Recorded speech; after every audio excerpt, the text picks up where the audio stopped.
The first challenge you're going to take in moving this project from developing to proficient and advanced is just to understand what it's asking you to do. Here at proficient, I notice it's asking me to do more than one letter. Here I'm just doing the Z's at the multiples of 5. Now I'm doing the G's at the multiples of 3. And I'm doing the M's at multiples of 7. So I'm adding more characters. The second thing, the harder thing, is I also noticed it's nested into rows and columns, which can be really tricky. The final challenge, which actually isn't too bad, is just getting things lined up. So adding those spaces in where the spaces are needed. That might be tricky, but it's not as tricky as nesting the loops, which is a big step to get to proficient.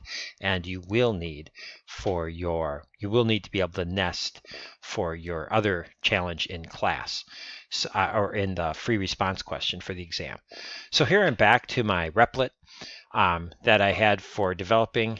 Just one second, I'm going to fork this project just so I can have the developing version saved. I'm going to rename this to proficient advanced here. There we go.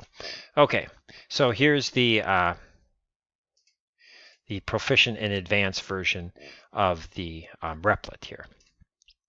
Okay, first let's add those new things in. So here is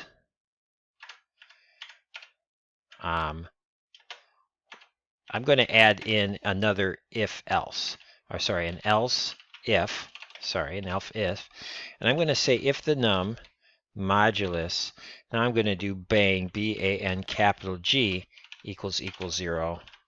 That's the multiples of 3.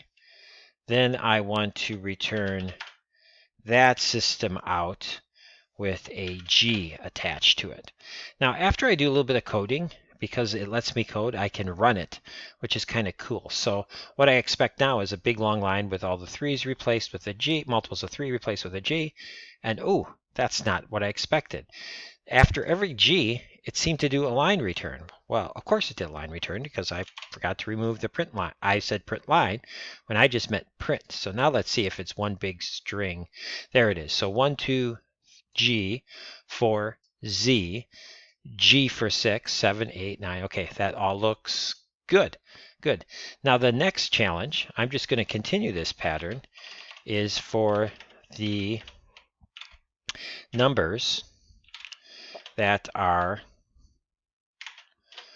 the boom. So I'm going to go B-O-O capital M. If that equals 0, just a little formatting there. I also want that same structure in place with my system out without the print line that provides a, in this case, an M with a space. So let's see how that looks. Okay, so now I have sevens. I have the 7's properly replaced. Now for the challenge you've all been waiting for. How the front door, just by personal style, how do you get that thing to be like every 10 for it to go to a new line? Now there's a couple different ways to do it. You could do what you could call a hack, and you could do something where if it's a multiple of 10, you could do a new print line. That's one way to do it. I'm going to use the nested for structure just because I think it's a cleaner solution that practices those for loops. So I'm going to change this loop to my J loop, my inner loop. I'm just going to make sure I changed all my characters right and it's still working. Okay, and instead of this being the all 30, I'm just going to have this be the columns. So now it should only go to 10. Let's see if it does one column. So I now have one column. That's perfect. At the end of, yeah, that's one perfect. I have one column done. Now I'm going to add my second column. So I'm going to have my first be the first outer loop be that I loop. Well, I is less than, I only want it to run 3 times. So that's going to be the row. Why it's less than the value of row, which in this case is 3. I'm going to go I++. Then I'm going to have all of this inside this loop. Tab it over so it looks right. So I have the outer loop repeating 3 times and the inner loop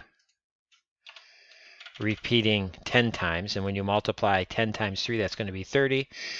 Let's see if it looks right. Shoot. As you can see, I have one problem here. It didn't make a new line, probably because I never told it to. So I'm going to put right here a new line character. So after it runs through this loop 10 times, it's then going to go to this, print a new line, and then go back through. Let's see if it prints a new line now. Perfect, perfect, perfect. I love it. That absolutely works great. That's exactly what I'm looking for it to do.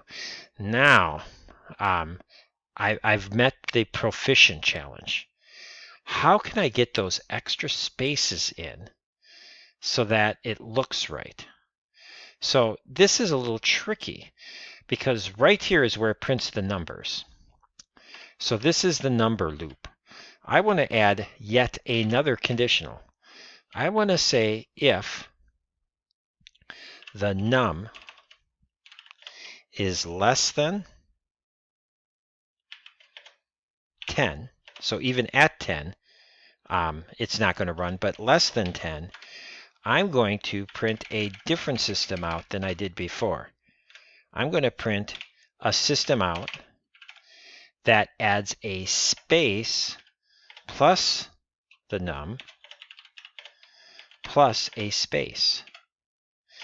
If it's else, do what we did before and print the system out without that space. So do you see the difference there? Let's see what happens. Okay, I'm close to lined up. I'm a little misaligned though with my letters, these letters now. So what I want to do is I want to fix all of them. I should have been doing this all along. Let's see if that fixes it up. Now notice everything is in perfect alignment. I did it. So it's just a matter of managing up those spaces. Now I'm just going to fix some of the formatting here just because I like my code to look pretty. And there is the nested for loop that runs the beautiful rows and columns at the advanced level.